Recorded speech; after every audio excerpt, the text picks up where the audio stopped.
তোমাদের মতো যখন আমি ছোট ছিলাম তখন আমাদের স্কুলে কেমন পাওয়ার ছিল জানো তোমরা? কিরকম স্যার? তখন আমি স্কুলের মনিটর ছিলাম। আমার তখন এত পাওয়ার, তখন চাইনার প্রেসিডেন্টের যেমন পাওয়ার, আমার পাওয়ারটা তখন তেমন ছিল। আচ্ছা স্যার আমার একটা আগের মাসের ঘটনা মনে পড়েছে স্যার। ঘটনা মনে পড়েছে? হ্যাঁ। তারপর বলো দি বলবো? তোমাদের তো ঘটনা। আমার আগের মাসের আমার বাবা হ্যাঁ বলেছিল যে বাজারে গিয়ে টিয়া পাখি কিনে দেবে আমার। আচ্ছা। তা সেখানে না নিয়ে গিয়ে হাসপাতালে নিয়ে গেছে। নিয়ে গিয়ে কি হলো? ওখানে গিয়ে আমার টিয়া পাখি কেটে দিয়েছে। বাহ, ঠিক আছে, তোর ওইটাই করা উচিত। তোরা তো বিয়ে তো হয়েছিস, তোদের ওইটাই করা উচিত। স্যার একটা কথা বলবো স্যার? তুমি আবার বল না? হাই স্যার, তো বলো। ওই নাসিরের কথা শুনে আমার একটা কথা মনে পড়লো। এই বাইকের কথা শুনি তোমার মনে পড়ছে? হ্যাঁ স্যার, ওই আগের দিনকে আমি আমার আব্বার সাথে বাজারে গেছিলাম। আচ্ছা। তা আমি সে বাজারে গিয়ে দেখি একটা মেয়ে যাচ্ছিল। হ্যাঁ।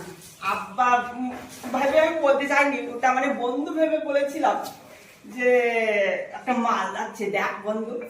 তারপর থেকে একটা গানে কম শুনছে স্যার। ঠিক রয়েছে, তোমার দুইটা কানে কম শোনা নেই। তুমি যা কইতে চাও মিলে তোমার স্কুল থেকে বেরবি তোমার মেয়ে বল। স্যার বলেছে স্যার। তাহলে শরীফুলের কথা শুনেও যেটা আমি বুঝলাম, তুমি কি নাসিকে বর ভাবছ? হ্যাঁ। ছোটবেলায় তোমাদের মধ্যে আমরা কোকাকোলাকে মদ ধরতাম। ছেলে পাঠা মেয়ে, তুই চুপ করে থাক। আর কাল থেকে তোদের জন্মাল বসা দেখি পিটিয়ে একেবারে পিট টকটা করে দেবো।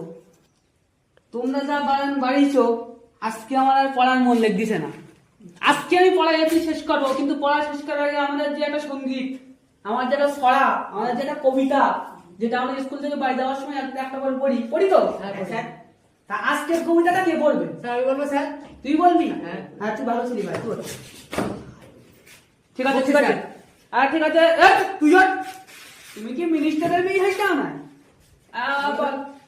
বাঁশবাগানের মাথার উপর চাঁদ উঠেছে ওই, লাইভে শুধু বাঁশ খেলাম, চাঁদটা গেল কই। তুমি এখনো মাছ খাওয়া, তুমি কত শিখে যাবে সারা? স্যার আমি শিখেছি স্যার।